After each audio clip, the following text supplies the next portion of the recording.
On est ensemble, les amis, on est ensemble avec la porte ouverte chrétienne et merci d'être présents si nombreux pour cette émission spéciale. Merci également à nos invités, particulièrement au pasteur Samuel Peterschmidt, à Nathalie Schnebelen, à Jonathan Peterschmidt, que ce live soit un changement majeur dans le regard que beaucoup portent sur ce qui s'est passé, ce qui est arrivé à la porte ouverte chrétienne.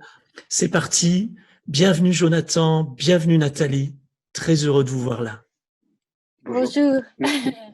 Nous aussi, très heureux d'être avec vous. Ouais, on est vraiment heureux et merci pour cette occasion que vous nous donnez. Hein. C'est vraiment extraordinaire. Avec plaisir. On est tous ravis de vous voir là, avec beaucoup de gens qui sont connectés maintenant. On va à l'église de la porte ouverte chrétienne. Jonathan? L'église et les membres de l'église vont aujourd'hui un peu mieux, comme la région va un peu mieux elle aussi. Il y a beaucoup de gens qui ont malheureusement aussi été affectés en dehors même de l'église. Les choses se calment sur le plan médical. Le confinement a aidé à tasser les choses. Maintenant, on a quand même cette impression d'être sorti effectivement d'une grosse tempête, avec ce gros fardeau aussi que nous avons pour aujourd'hui les personnes qui ont souffert de la maladie, ceux qui ont souffert dans leur corps, dans leur famille, ceux qui sont aujourd'hui dans le deuil, et comme dit, au-delà même des murs de notre église, tous ceux qui dans notre région, dans notre pays et plus largement en ont souffert. Donc c'est vraiment nous allons mieux, mais cette sensation aujourd'hui d'avoir passé quelque chose de très lourd à digérer. On est de tout cœur avec vous, hein, vraiment de tout cœur, et c'est pour ça qu'on a voulu faire aussi ce live pour vous témoigner notre affection, essayer de comprendre vraiment ce qui s'est passé. On va venir à Nathalie dans un instant, mais juste Jonathan, est-ce que tu peux nous rappeler comment tout a commencé? Oui, alors tout a commencé suite à la semaine de jeûne et de prière qui a lieu chez nous depuis 25 ans.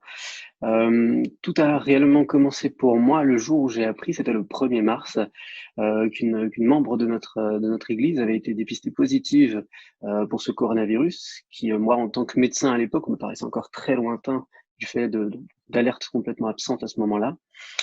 C'était le 1er mars, c'était un membre de l'église, cette jeune femme, mais elle n'était pas présente ce jour-là, pendant cette semaine-là. Ça m'a interpellé, justement, ça m'a interloqué. Je me suis dit, mais attention, si c'est le cas, moi qui ai été malade la semaine qui a précédé, sans que ma maladie soit fortement inquiétante, moi qui ai constaté d'ailleurs que dans ma famille, 2-3 membres étaient malades également, et que finalement, je remarquais dans ma patientèle que pas mal de gens avaient été malades avant tout cela. Ça m'a interloqué, et donc j'ai décidé moi de faire la démarche, une démarche qui avait vraiment pour but de protéger mes patients, pour les alerter, surtout de ne pas reprendre ma consultation le lendemain du 2 mars. Et donc tout s'est enchaîné. J'ai donc décidé d'alerter l'ARS quand j'ai eu la confirmation. Et donc ma confirmation étant faite, j'ai été dépisté, et c'est là que les choses sont allées très très vite, puisque le jour suivant déjà, nous avions à répondre à des médias pour alerter, et c'est ce que nous avons vraiment voulu faire à ce moment-là. D'accord, donc du 17 au 21 février à cette semaine de jeûne, ensuite tu découvres que tu es malade, quelques membres de ta famille sont malades, tu t'interroges, tu alertes le 1er mars l'agence régionale de santé, Nathalie.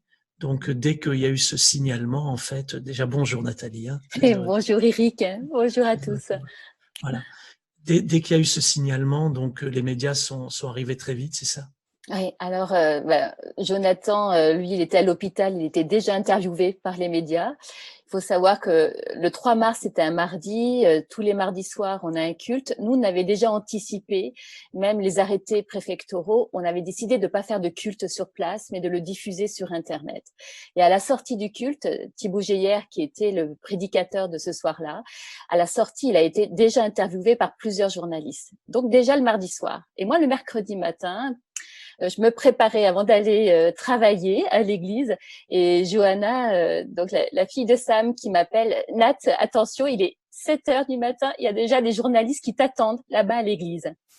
Wow. Alors, pour vous dire, la journée du mercredi 4 mars, les journalistes se tenaient à la queue leu-leu pour pouvoir nous interviewer.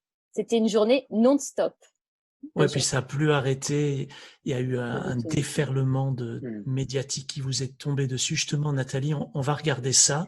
On va le parcourir un petit peu. On va parcourir cette tempête et aussi ces fake news, en fait, qui ont commencé à sortir. On va regarder cette capsule vidéo qui retrace la tempête médiatique qui s'est abattue sur vous avec des mots forts comme cluster, point de bascule et même bombe atomique sanitaire. Regardez.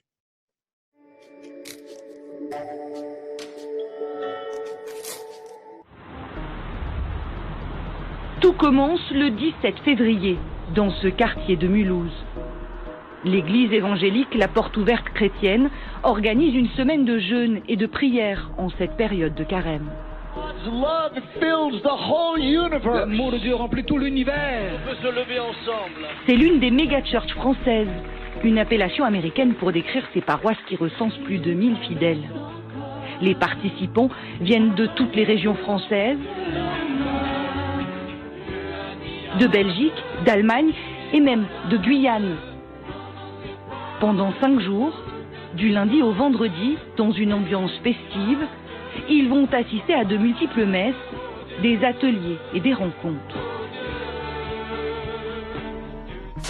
Nous sommes avec Jonathan Peter Schmidt, médecin généraliste contaminé lors du rassemblement évangélique de Mulhouse.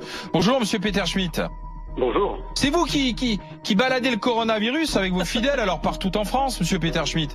Alors, je dirais plus que nous avons été les premières victimes en France et que malheureusement, forcément, ça attire l'attention sur nous. Vous le savez, le rassemblement évangélique qui s'est tenu du 17 au 24 février est à l'origine du plus fort cluster de coronavirus dans notre pays.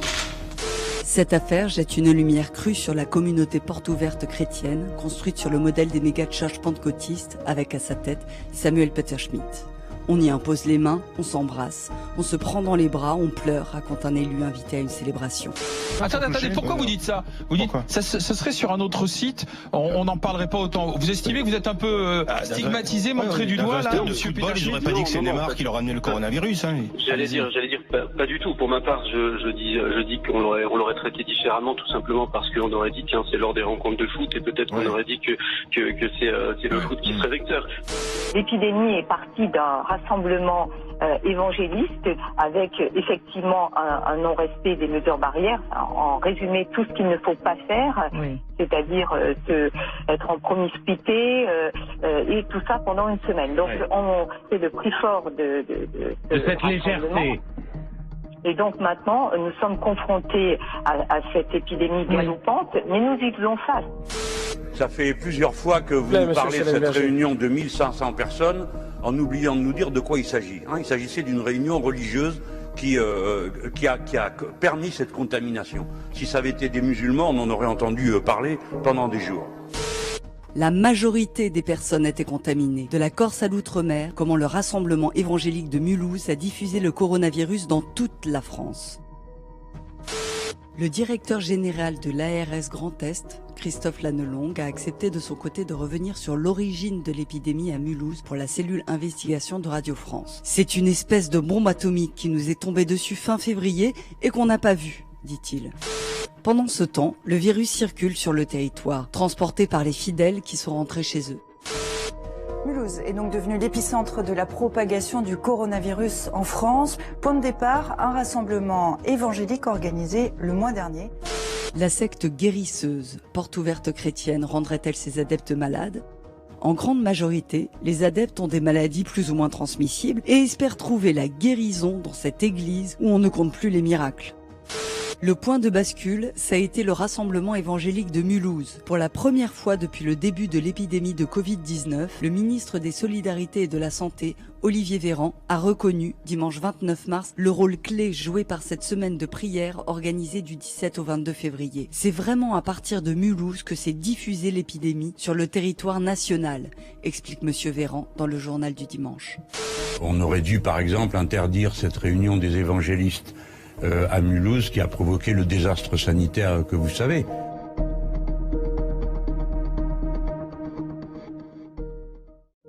Donc c'est vraiment une tempête médiatique qui déferle. On n'imagine pas comment ça a dû être violent pour vous parce que dans le même temps, vous étiez malade.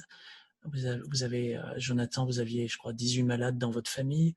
Vous enterriez déjà les premiers morts. Tu as été incroyable, Jonathan, dans tes réponses aux médias. Comment tu réagis à ce que tu vois là, à ce déferlement? Je dois dire effectivement hein, que le revoir, ça touche, ça fait mal d'autant plus que nous, la réaction que nous avons eue, que nous avons voulu avoir, ça a été une réaction de communication, de transparence, d'aide justement. Et c'est d'autant plus, je dirais d'autant plus douloureux quand effectivement d'un côté, on se rend compte de ceux qui dans notre assemblée, dans notre entourage et plus largement tombent malades et commencent effectivement à mourir, et que ceux en responsabilité, c'est là que c'est difficile, ceux en responsabilité qui seraient censés vous défendre prennent la parole pour vous enfoncer.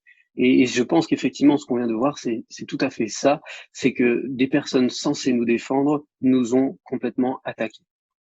Ouais. Et de votre côté, Nathalie, côté de l'Église, avec toutes ces demandes, comment est-ce que tu as vécu en fait cette relation avec tous ces médias?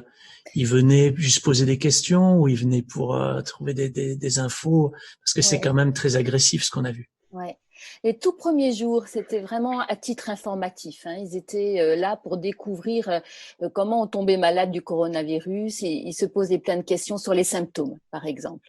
Mais très très vite, je me suis rendu compte que les journalistes, en discutant avec eux, ils avaient une méconnaissance du fait religieux, de la foi évangélique. D'ailleurs, quand ils disaient les évangélistes, moi je leur disais, mais écoutez, pourquoi vous dites les évangélistes? Vous ne dites pas les catholiques? Alors là, d'un coup, ils ont réalisé qu'effectivement, dans leur langage même, ils avaient déjà beaucoup de problèmes à régler. Ils parlaient de messe, par exemple. Quand je faisais visiter l'église, ils étaient surpris que la grande salle, ils me disent, mais elle est pleine comme ça le dimanche. Et on se rend compte que les journalistes ne connaissent pas bien le monde religieux en France. Beaucoup de gens ont découvert les évangéliques. Oui, c'est justement d'ailleurs la première fake news dont on aimerait parler, c'est les évangélistes, c'est une secte. Et donc, on les appelle évangélistes au lieu d'évangéliques. Et en fait, on va écouter Sébastien Fath, qui est sociologue, qui est historien, qui est chercheur au CNRS et qui va nous expliquer ce que représentent les évangéliques dans le monde. Quand même 640 millions de personnes. Regardez. Les évangéliques, et non pas évangélistes, représentent aujourd'hui l'expression la plus courante du protestantisme mondial. En 2018, sur environ 900 millions de protestants, il serait 640 millions. Ils se retrouvent autour de deux choses. D'une part, l'accent sur la communauté locale de convertis, et d'autre part, l'évangélisation autour d'un Dieu qui sauve, qui guérit, qui restaure. S'ajoute un contrôle social et une dynamique militante entre modèles de l'Église-providence solidaire et redistributive, et parfois aussi dérives sectaires. Où en sommes-nous en 2018 ? Au lendemain des 500 ans de la Réforme, c'est parti pour un tour d'horizon de la planète évangélique. On compte environ 208 millions d'évangéliques sur le continent asiatique. Le continent africain rassemble quant à lui, en 2018, 178 millions de protestants évangéliques. L'Océanie compte environ 7 millions de protestants évangéliques. 127 millions d'évangéliques peuvent être comptabilisés en Amérique latine. L'Amérique du Nord regrouperait quant à elle environ 97 millions d'évangéliques, dont 93 millions aux États-Unis et 4 millions au Canada. Depuis la victoire de Donald Trump en 2016, cet évangélisme s'interroge et traverse une crise identitaire. Robert Jones prophétise la fin de l'Amérique chrétienne blanche. Il reste que cet évangélisme nord-américain demeure un acteur clé sur la scène géopolitique internationale. Quant à l'Europe, on y rencontre environ 23 millions de protestants évangéliques en 2018. Les foyers les plus importants sont le Royaume-Uni, 5 millions, la Russie, l'Ukraine, la Roumanie et l'Allemagne, 2 millions chacun. En France, il faut noter que ces évangéliques ont atteint le seuil d'1% de la population. Porté par des dynamiques multipolaires et locales, ce protestantisme évangélique est l'expression, parmi d'autres, de sociétés civiles émergentes, qui contestent les monopoles politiques, les monopoles économiques et les monopoles confessionnels hérités du passé. Voilà qui est clair. Merci à Monsieur Fath. Nathalie, alors, secte ou pas secte? Je pense que quand on connaît mal le fait religieux, on connaît mal les évangéliques. Quand on connaît mal, c'est suspect. Et la porte ouverte, comme après les chrétiens évangéliques sont devenus suspects. Et on s'est rendu compte avec les journalistes que lorsqu'ils venaient au milieu de nous, c'est vrai que leur démarche, elle était honnête. Ensuite, quand on voyait les articles ou qu'on regardait les reportages, il y avait comme une dissonance entre ce qu'on avait pu partager avec eux et ce qui a après été rapporté dans le reportage. Par exemple, on avait compris qu'après le montage, où celui qui présentait avait des mots vraiment durs, qu'on retrouvait pas forcément dans le reportage, ou des gros titres d'articles qui n'avaient rien à voir avec le corps de l'article. Donc, on a compris par là qu'ils voulaient faire du buzz, certainement, certains d'entre eux, je ne vais pas tous les mettre dans le même sac, mais c'était impressionnant, cette dissonance entre ce que nous, on partageait et après ce qu'on voyait. Je crois que toi, Jonathan, tu as rencontré beaucoup de journalistes et tu as envie de réagir aussi, je pense. Oui, alors je suis tout à fait en phase avec ce que dit Nathalie, puisque j'ai rencontré des personnes extrêmement intéressantes, extrêmement intéressées très souvent, avec un contact qui était la plupart du temps un très bon contact, mais avec parfois l'impression qu'il y avait au final la rédaction ou l'expression d'une illustration de probablement quelque chose qui devait être décidé ailleurs, par d'autres rédactions peut-être, et qui finalement ne reflétait pas du tout ce qu'on avait pu discuter au moment de l'interview. Et ça, je dois dire que c'était quelque chose d'assez frustrant et déstabilisant, puisque l'honnêteté n'aboutit pas forcément jusqu'au lecteur. C'est ça. Alors à propos d'honnêteté, justement, est-ce que tu peux nous dire honnêtement, au moment de ce rassemblement de la porte ouverte chrétienne, de jeûne et de prière, à quel stade on en est à ce moment-là? À quel stade vous en êtes de la connaissance de l'épidémie de Covid-19? Alors oui, c'est une question effectivement que je me suis posée de nombreuses fois après coup. Et aujourd'hui, les choses sont éclairées différemment. Mais à ce moment-là, nous étions, et je pense que ça a été bien dit, nous étions au stade 1 de l'épidémie, c'est-à-dire qu'on craignait une épidémie qui vient de l'extérieur. Et j'en parle d'autant plus avec de l'assurance, puisque je suis moi-même donc soignant médecin et que je recevais les alertes de la part de la DGS, donc la Direction Générale de la Santé, qui nous tient alertés de ce qui se passe sur le territoire et de ce à quoi il faut faire attention en tant que soignant. Et l'alerte que je recevais tout à la fin de la semaine de jeûne, donc la semaine dont on parle, c'était une alerte qui me disait: méfiez-vous en tant que soignant, si une personne symptomatique, donc déjà il fallait qu'elle ait des signes de maladie, revenant de Chine, Hong Kong ou Macao, à ce moment-là, alerter, isoler et retracer la personne jusqu'aux hôpitaux universitaires. Et ça, c'était vraiment un point à ce moment-là qui était clair. Il n'y avait pas de chaîne de transmission active en France. Ce n'est pas qu'on était naïf, c'est simplement qu'il n'y avait aucune alerte à ce moment-là. C'est ça. Et ça, c'est très important parce que justement, la deuxième fake news, c'est que vous avez été négligent. Et donc, vous avez été malmené par certains médias parce que vous n'aviez pas respecté de gestes barrières au moment de cette semaine de jeûne et de prière. Alors, on va voir ce qu'on savait exactement en février, au moment du rassemblement. Et croyez-moi, vous qui regardez, vous allez être surpris par cette fake news numéro 2. Vous avez été négligent. Regardez.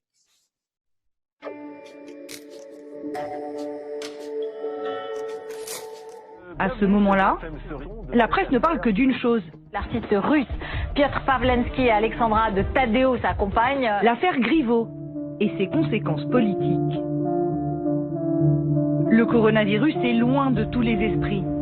Alors que les évangélistes poursuivent leur rassemblement dans l'église de la Porte Ouverte, à 300 mètres de là, en ce mardi 18 février, le président de la République effectue un déplacement sur le thème du communautarisme religieux. Pendant près d'1 heure et demie, alors que le virus est tout proche, Emmanuel Macron prend un bain de foule. Sans aucune précaution. Un médecin est entré, me dit: mais monsieur Peterschmidt, vous ne pouvez pas prendre ça sur vous. Vous ne pouviez pas savoir. Personne ne savait. Oui, mais on parlait déjà du coronavirus à ce moment-là. En Chine. Mais nous avions les garanties en France qu'il n'y avait vraiment pas encore de chaîne de contamination. Évidemment, si rétrospectivement, on m'avait montré le film, vous savez, si on m'avait juste montré le film, jamais je n'aurais fait cet événement. Alors oui, dans les premières heures de la pandémie, en tout cas, lorsque l'église de la Porte Ouverte a été identifiée, une sénatrice et une préfète ont parlé un peu rapidement et ont tenu des propos qui, à mon avis, n'étaient pas étayés. Je pense que ces deux personnalités n'avaient pas encore connaissance de la totalité du dossier, n'avaient pas toutes les informations pour pouvoir se prononcer, et elles ont utilisé qui ont pu laisser croire que l'église de Mulhouse, cette église portait la responsabilité de cette diffusion, alors que, encore une fois, l'enquête le prouvera, je pense, mais encore une fois, les organisateurs de cet événement sont victimes de cette pandémie, comme l'ont été d'autres dans la région lyonnaise, dans le Nord ou dans l'Oise. Là, en l'occurrence, ce rassemblement de 2500 personnes, ils y sont pour rien. On leur a pas donné forcément les consignes. Après, le 17 février, c'est vrai qu'on n'était pas encore dans les obsessions là médiatiques. Dire c'est la communauté évangélique de Mulhouse, ok, mais ça avance à quoi? Ça avance pas à grand chose, à part à savoir que ça permet de disséminer la contagion. Voilà. Le directeur de l'hebdomadaire La Vie estime que le procès intenté aux participants du Rassemblement chrétien à Mulhouse, notamment par Jean-Luc Mélenchon dimanche, est injustifié, car dans le même temps, les élections municipales ou les matchs de football étaient maintenus eux aussi. On prend un risque tout simplement à mettre des personnes potentiellement contaminées avec des personnes qui ne le sont pas. Il aurait fallu interdire pour ce match la présence de supporters venant des régions nord de l'Italie.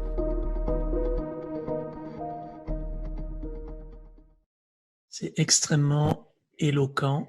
Jonathan, on vous reproche d'avoir rassemblé 2500 personnes dans un même lieu, alors que plus de 57 000 personnes étaient rassemblées plus tard, sans aucun geste barrière. Et je passe sur d'autres choses que j'ai vues et qui me choquent profondément. Est-ce que vous avez été négligent? Non. Clairement, non, la réponse est évidente. Pourquoi n'avons-nous pas été négligents? C'est que pour être négligent sur un point, il faut avoir conscience de ce point. Et personne n'avait conscience. Il n'y avait pas d'alerte à ce moment-là. Donc, nous avions un fonctionnement qui est celui d'une communauté tout à fait normale. Nous n'avions pas de geste barrière, tout simplement parce que geste barrière, il n'y avait à ce moment pas. Nous avions simplement une hygiène de vie qui est celle de monsieur et madame tout le monde, qui était tout à fait logique. Le bon sens règne au milieu de notre église, il faut le savoir. Et les gestes barrières, de manière plus prégnante et officielle, ne sont venus qu'une quinzaine de jours après, à partir du 1er mars. Donc non, nous n'avons pas été négligents. On voit d'ailleurs le président de la République la même semaine qui serre des mains, qui fait des selfies. Il n'y a pas de geste barrière. Si lui le sait pas, comment vous pouvez le savoir? Donc, par contre, par la suite, on va quand même, et on reviendra là-dessus, mais on sait qu'il y a quand même une propagation du virus depuis Mulhouse. Qu'est-ce que tu réponds à cela, Jonathan? Alors, ce que je réponds d'abord, c'est que bien sûr, on ne va pas occulter le fait que des gens sont tombés malades au sein de notre assemblée. C'est un fait. Et nous en souffrons puisque ces personnes, nous les connaissons, nous les avons vues partir. Donc oui, effectivement, des gens sont tombés malades ici. Mais ce que je réponds, c'est qu'aujourd'hui, avec une certitude de plus en plus nette et les choses vont être de plus en plus claires, elles commencent à l'être dans les journaux tout doucement, c'est que le virus circulait d'ores et déjà bien avant notre rencontre. Et donc que d'autres rassemblements d'une ampleur équivalente, voire supérieure, ont déjà fait circuler le virus. Une deuxième chose, c'est que du fait de notre rassemblement, il y avait supposément une diffusion du virus sur le territoire national, mais il faut remarquer que les endroits qui ont été cités, je parle notamment de la Guyane, de la Corse ou d'autres endroits, n'ont pas créé de nouvelles zones de contagion massive. Donc l'alerte donnée au moment de notre rassemblement ou quand nous avons pris conscience a permis à ces personnes d'être isolées et aux ARS respectifs de prendre des bonnes décisions à ce moment-là. Ouais, je pense que tu soulignes un point important. Vous êtes les lanceurs d'alerte. Vous êtes le seuil d'alerte, en fait. Et c'est parce que ce virus vous a frappé qu'on a tous su qu'il y avait vraiment un problème. Exactement. Nathalie, on vous a accusé d'être à l'origine, d'être le point de départ de la contagion. C'est lourd à porter, n'est-ce pas? Oui, on a vraiment cru entendre avec les médias que le virus, il est né chez nous, que nous sommes peut-être même les inventeurs du coronavirus et qu'il est né spontanément. Mais heureusement, j'ai été contactée parce que à la longue, vous savez, on se dit mais pourquoi il faut porter tout ça? C'est tellement injuste. Et j'ai eu une journaliste d'investigation, elle est économiste de métier de base, qui m'a appelée et qui, elle, dans son investigation, avait déjà été en contact avec un colmarien, un monsieur de Colmar, qui a été dépisté dans l'industrie pharmaceutique le 3 décembre 2019, positif au coronavirus. Et elle m'a dit, mais le virus, il circulait déjà bien avant. Et moi, je me demande, mais pourquoi personne n'a donné l'alerte avant? Et c'est les premiers qui avons donné l'alerte. Alors, qu'est-ce que ça aurait donné, effectivement, si nous n'avions pas donné l'alerte? Exactement. Et d'ailleurs, on va regarder cette vidéo dans laquelle on entend Liliane El Kawan expliquer et on va dénoncer ainsi cette troisième fake news que vous êtes à l'origine du coronavirus en France. Non, vous ne l'êtes pas. Regardez. Bonjour, mon nom est Liliane Eldkawam, je suis économiste et je tiens le site lilianeeldkawam.com. Alors, j'ai commencé à m'intéresser à l'épidémie du Covid-19 à partir du mois de mars, quand j'ai découvert que plusieurs personnes de mon entourage à Lausanne avaient été gravement malades et touchées par des pneumonies en fait très graves. Mais elles n'ont jamais été dépistées puisque les tests n'étaient pas à disposition des médecins. En même temps, autour de janvier, j'ai eu un contact avec un lecteur qui m'a dit qu'il avait été diagnostiqué positif dans le cadre d'une industrie pharmaceutique, mais pas chez son médecin. Pareil, donc il avait été très gravement atteint d'une pneumonie et il habite la région de Colmar. Et ça s'est produit début décembre. Nous savons qu'il y a eu beaucoup de va-et-vient entre Colmar, Mulhouse et Wuhan. Il faut rappeler que Wuhan est une très grande région industrielle, mais aussi Colmar a attiré énormément de touristes chinois grâce à une émission de télé-réalité qui s'est déroulée dans un restaurant de Colmar et qui a été vue par 2 milliards de fois. Donc ça a créé un effet très attractif sur cette région et comme tous les Alsaciens le savent, le marché de Noël de Colmar est bondé. Et là, il y a eu énormément de touristes qui sont venus en direct de cette région et qui ont très probablement apporté avec eux le virus. De toute façon, il n'y a plus de mystère. Monsieur Alain Bauer lui dit que le virus était là déjà en décembre. Donc pour la porte ouverte et les membres de la porte ouverte, vous n'êtes absolument responsable de rien. Il y a eu un dysfonctionnement majeur de l'institution qui s'appelle Ars Alsace, qui n'a pas assumé et qui a dysfonctionné. Alors ne culpabilisez pas, c'est mon seul et unique conseil. En regardant cette vidéo, Jonathan et Nathalie, on comprend que vous avez été des victimes. Vous n'avez pas été prévenus. Vous avez lancé l'alerte. Jonathan, comment tu perçois cela ? Le fait d'avoir lancé l'alerte, c'est quelque chose qui aujourd'hui, je dirais, nous a coûté beaucoup, mais d'une autre manière aussi. J'en suis convaincu, a permis une prise de conscience qui, j'en suis aussi certain, m'a sauvé beaucoup. Donc s'il fallait aujourd'hui refaire la même chose, il est certain que malgré le coût et la haine que cela a pu engendrer après, je referai exactement la même démarche, tout simplement parce qu'aujourd'hui j'ai conscience que ce virus circulait donc bien avant. Et je peux vous donner un exemple qui m'est très cher et c'est avec son accord.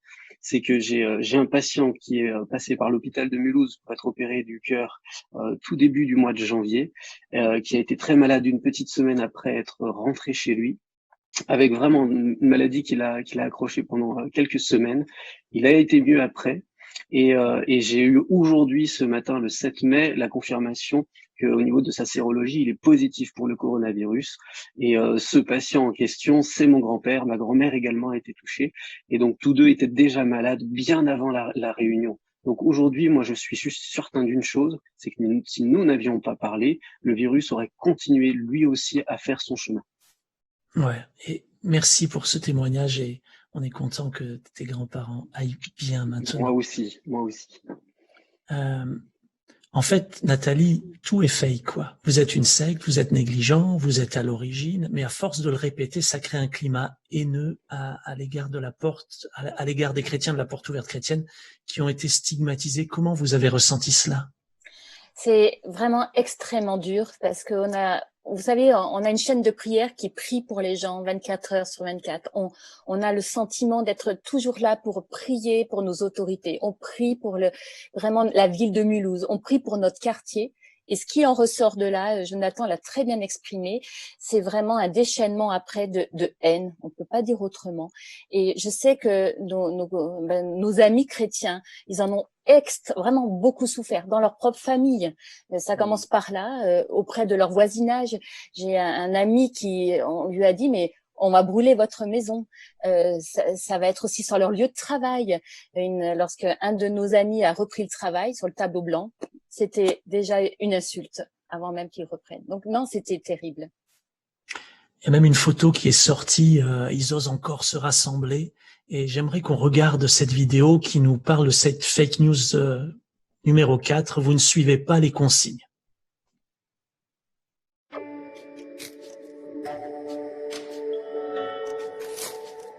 Vu dans la presse, un mois après le premier rassemblement où plusieurs cas de coronavirus avaient été détectés, la Porte ouverte chrétienne s'est une nouvelle fois réunie ce dimanche 22 mars.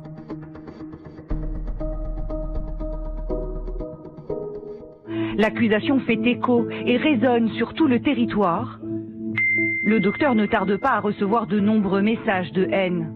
Mon sentiment envers votre mouvance fait jaillir en moi une haine incommensurable.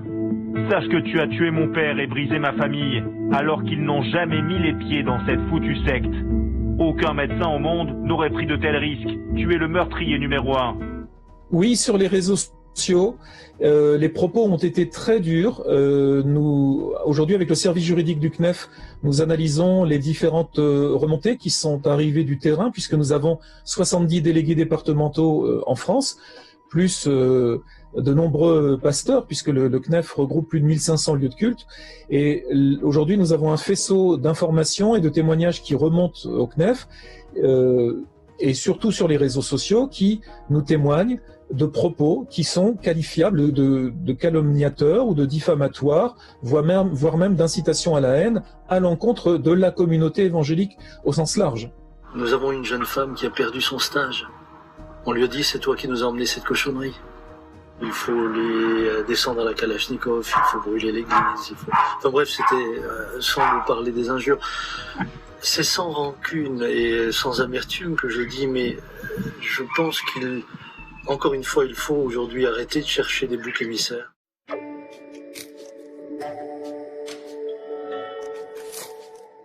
C'est vraiment violent et choquant, et cette stigmatisation de la Porte ouverte chrétienne se transforme peu à peu en persécution. Nathalie, c'était quoi cette photo qui a mis le feu aux poudres? Ouais, malheureusement, il y a un voisin juste à côté de l'église qui a pris cette photo de 5 voitures dans un parking qui peut en contenir 450. Les 5 voitures, c'était 11 salariés qui allaient sur le site de la Porte ouverte pour diffuser sur Internet le culte, d'autant plus qu'on a eu l'autorisation, bien entendu, préfectorale. Le sous-préfet même nous a encouragés en disant ça va permettre aux gens de rester à la maison, diffuser sur Internet, allez-y. C'est ce qu'on a fait. Ouais. Mais c'était loin d'être un rassemblement, juste des salariés qui allaient à leur travail. Bien sûr, et tout d'un coup, ça devient, ça y est, ils se rassemblent. Et alors, au-delà de ça, Jonathan, toi, tu es médecin, tu soignes les gens, tu sauves des vies, et là, tu es accusé d'être le meurtrier numéro 1. Je suis vraiment désolé pour toi. Comment tu réagis à ça? Et c'est dur. C'est dur. Je dirais que pour le coup, ça fait mal quand on l'entend, ça fait mal quand on le lit. Bien sûr, ça m'inquiète pour mes proches, pour mes enfants. Quand je suis à table, que je reçois un coup de téléphone anonyme et que la personne au bout du fil m'insulte alors que je vois mes enfants manger à côté de moi, c'est quelque chose qui fait très mal. Mais en même temps, je prenais pas mal de distance aussi avec ça, puisque je comprenais que ces personnes étaient potentiellement des gens qui eux-mêmes souffraient. Des gens qui avaient peur, des gens qui avaient peut-être perdu des proches, des gens dans le deuil. Je les comprenais sans les excuser. Il faut bien comprendre que c'est intolérable de recevoir ça. Ça ne s'excusera pas comme ça, je dirais, ça se pardonne. Mais par contre, on peut les comprendre. C'est par contre, quand ça prend un autre niveau, quand ça passe au niveau de personnes en responsabilité, de figures politiques, scientifiques ou autres, que là, c'est beaucoup plus difficile à avaler, puisque c'est eux qui seraient censés nous protéger et ne pas faire l'écho de ce type de haine. Ouais. On sent qu'il y a un sentiment anti-religieux, anti-chrétien qui s'est développé en France particulièrement, peut-être pas dans les autres pays, mais vraiment particulièrement en France. C'est comme s'il y avait 2 virus en fait, comme s'il y avait un virus qui en cachait un autre.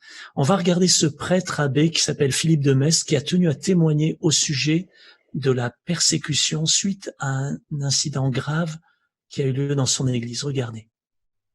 C'est plus qu'un message de sympathie que je voudrais vous apporter.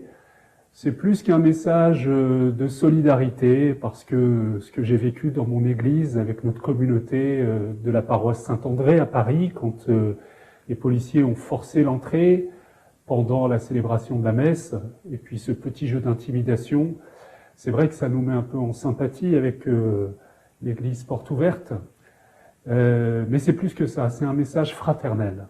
Ce prêtre a vu la police débarquer dans son église pour interdire la diffusion sur Internet du service religieux.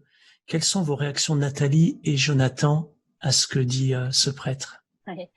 Alors moi, quand j'écoute Philippe de Maistre, je lui avais envoyé un petit message, un petit mail quand j'avais appris ça, puisque bien sûr ça nous rejoint, c'est sur une délation que la police est venue sur place. Moi, je suis tellement touchée par son témoignage, par son message. On découvre des amis qu'on ne connaissait pas, et quand je parle d'amitié, c'est vraiment très fort, parce que on se sent proche, on a presque envie de le prendre dans nos bras, tellement on l'aime en fait, on l'aime vraiment. On est de tout cœur avec lui aussi, hein, Jonathan?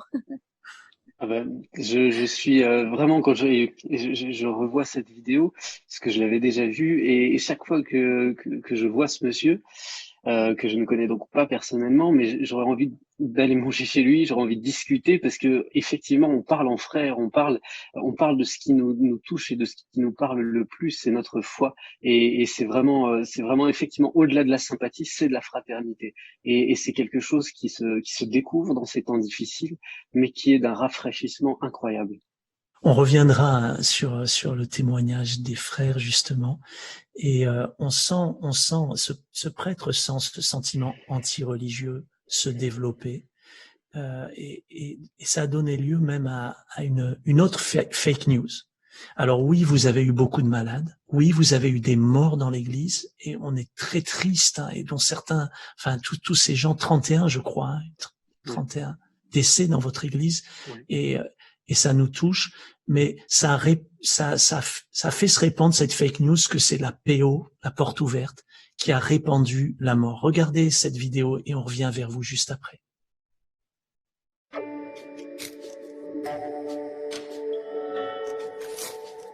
Le rassemblement évangélique de Mulhouse a tout fait basculer. Une modélisation statistique et sanitaire transmise au conseil scientifique mis en place par le gouvernement sur la propagation du coronavirus en France a abouti à un résultat sans équivoque. Je rappelle que la France aurait pu se trouver à peu près dans la situation de l'Allemagne, et qu'on a eu malheureusement l'épisode de Mulhouse qui a complètement fait disséminer le virus. Sinon on serait probablement dans les conditions de l'Allemagne actuellement. Monsieur Delfrécy, vous avez dit qu'il y avait une grande hétérogénéité sur le territoire entre les régions et la façon dont elles sont touchées par le virus. Et je sais que la presse s'est fait écho d'une modélisation statistique et sanitaire qui a été remise au conseil scientifique il y a 2 jours, je crois. Et d'après cette étude, sans le rassemblement religieux ayant eu lieu près de Mulhouse, la France connaîtrait finalement une situation proche de celle de l'Allemagne, à savoir 4 fois moins de décès. Comment est-ce que vous accueillez cette étude, et qu'est-ce qu'elle peut permettre d'ailleurs de dire pour le futur? Vous avez raison, il y a une publication qui va dans ce sens, qui est sortie il y a 48 heures. Et c'est vrai que on a vraiment l'impression que le basculement s'est fait un peu avec l'Oise, mais qui était finalement relativement maîtrisé. Mais on a vraiment basculé dans autre chose avec Mulhouse.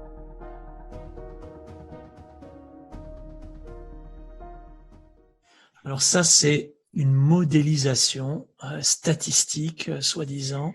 Donc, en résumé, on vous accuse d'être des meurtriers, d'être responsables, d'être à l'origine de 4 fois plus de morts en France. C'est votre faute. Jonathan, c'est une sommité qui dit cela. Il est professeur de médecine.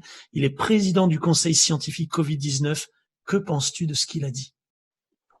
Alors, pour moi, ça a été vraiment un moment assez particulier aussi, cette sortie de modélisation. Je l'ai appris dans un journal local, et de manière très brutale. Les mots étaient très choisis, les mots étaient vraiment lapidaires, et c'était vraiment imputé de manière très crue quelque chose à une communauté. La responsabilité d'autant de morts, responsabilité imputée au travers d'une modélisation de laquelle je n'ai même pas pu retrouver finalement trace et même pas pu l'analyser. Et surtout, ce qui m'a étonné, c'est que c'est une modélisation qui n'a été basée sur aucune enquête de terrain, puisque personne n'est venu nous voir pour pouvoir nourrir cette modélisation.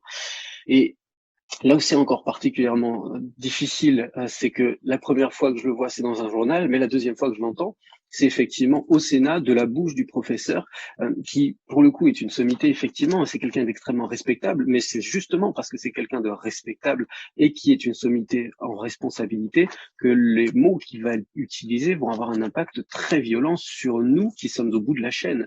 L'impression que cela m'a donné, c'est vraiment que nous sommes devenus des citoyens de seconde zone et que, au-delà même de ne pas nous protéger comme cela aurait dû être le cas tant avant la maladie que pendant la crise médiatique, nous avons été un instrument finalement de communication et que nous avons été exposés complètement par des personnes qui avaient le pouvoir de nous exposer très violemment.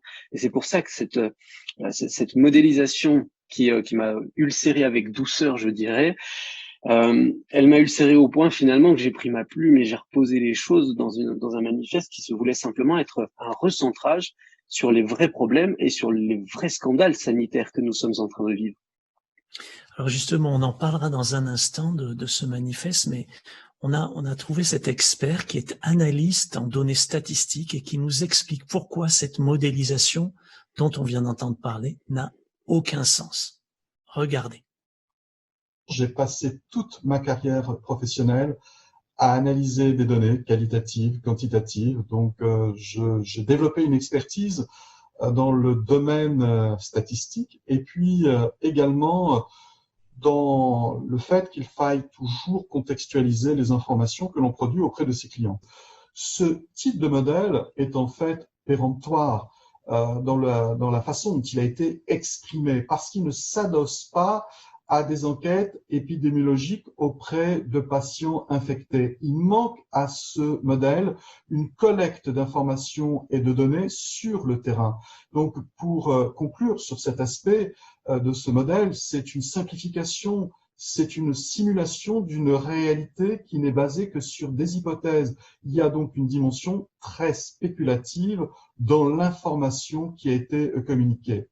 Quant à l'Allemagne, nous voyons bien que l'Allemagne et la France sont sur des dispositifs politiques, de politique sanitaire qui diffèrent tout simplement parce que en France, nous sommes dans un État jacobin, l'Allemagne est dans un État déconcentré en termes de décision et d'autonomie donnée aux régions. Et donc, il me semble qu'il y a là à nouveau un raccourci et une simplification des faits qui ne prennent pas en compte la dimension factuelle des réalités terrain. Eh ben, ce monsieur-là est absolument clair.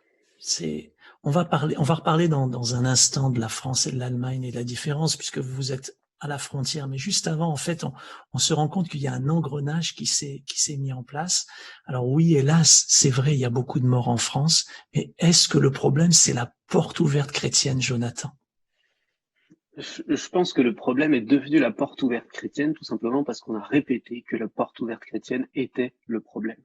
Et à partir du moment où les choses sont suffisamment bien martelées, les choses sont acquises pour le public parce qu'il n'a pas d'autre source.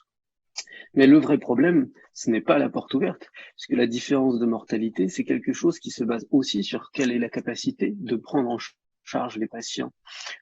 Et je reviens donc sur ce que je disais tout à l'heure, il y a un scandale sanitaire, et celui-là, je pense que je ne serai sûrement pas le seul à en parler, c'est le scandale sanitaire de la possibilité de prendre en charge les patients. Pourquoi nous, ici dans la région mulhousienne, nous avons vu des patients mourir dans un lit d'hôpital qui n'était pas du tout équipé pour de la réanimation, les accompagner en tant que soignants pour faire du soin palliatif avec des personnes qui avaient un état de santé qui était tout à fait normal avant cela.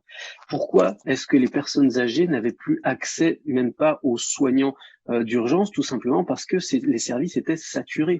Pourquoi même des personnes handicapées, qui donc étaient difficiles à gérer, ce qui est un fait, n'étaient elles non plus pas prioritaires et pourtant jeunes?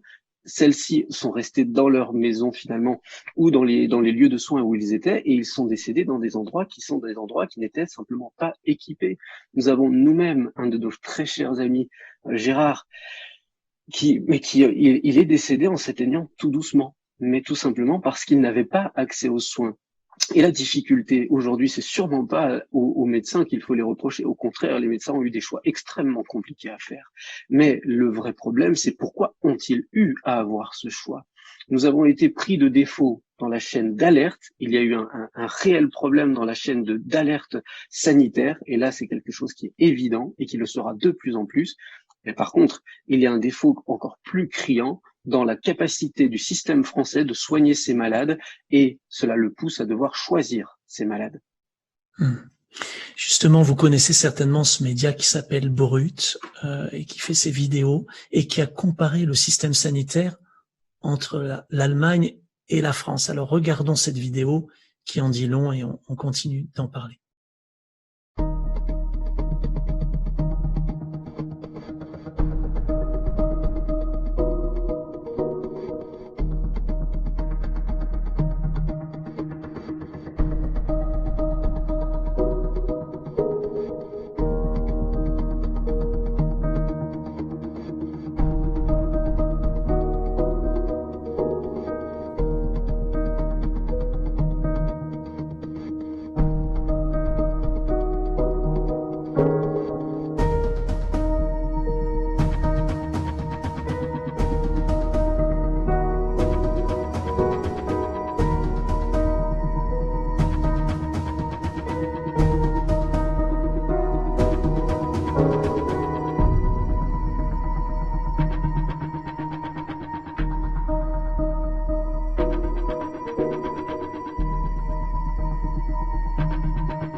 Nous sommes en guerre. Nein, diese Pandemie ist kein Krieg. On a essayé de retracer les faits, on a essayé de vous faire comprendre un peu ce que la porte ouverte avait vécu au niveau médiatique. Alors Samuel Peter-Schmidt, déjà bienvenue, très heureux de te retrouver. Merci pour l'invitation. Et quelle est ta réaction? Tu as suivi toute cette première partie, qu'est-ce que ça t'inspire? Eh bien, évidemment, revoir tout cela remue beaucoup de choses également en moi, puisque une partie de ce que nous avons pu voir, je l'ai vécu en étant à l'hôpital. J'étais donc moi-même très faible et il était difficile d'écouter, d'entendre toutes ces accusations alors que nous avions nous-mêmes des frères et des sœurs qui nous quittaient. Nous ne pouvions pas même réellement faire le deuil de ceux qui nous quittaient sans être accablés en même temps par les médias, par tout ce qui était dit. Et je dois dire que ça a été une période douloureuse moralement. Et puis une période aussi où soudain, en tant que pasteur de l'Église, je me retrouvais à quelque part dans une forme en tout cas humainement d'impuissance, puisque j'étais trop faible pour réagir, j'étais trop faible pour répondre. Je ne sais pas quelles sont toutes les raisons qui ont pu les amener à vouloir juger comme cela, mais j'ai refusé de juger et je préfère pardonner parce que le pardon est libérateur. J'ai été vraiment touché par l'affection de nombreuses personnes et je veux d'ailleurs en profiter pour remercier tous ceux qui nous ont soutenus par des messages, que ce soit des SMS, des emails, des lettres, des courriers. Merci de tout cœur. Et quand même, je ne suis pas en mesure de répondre à tous. Merci infiniment. Merci beaucoup, Pasteur Samuel Peter Schmidt. On était vraiment honorés d'être là, ensemble, avec toi, avec ta famille, avec toute l'Église de la Porte Ouverte Chrétienne, des milliers rassemblés de toute la francophonie pour dire, on est ensemble, vous n'êtes pas tout seul.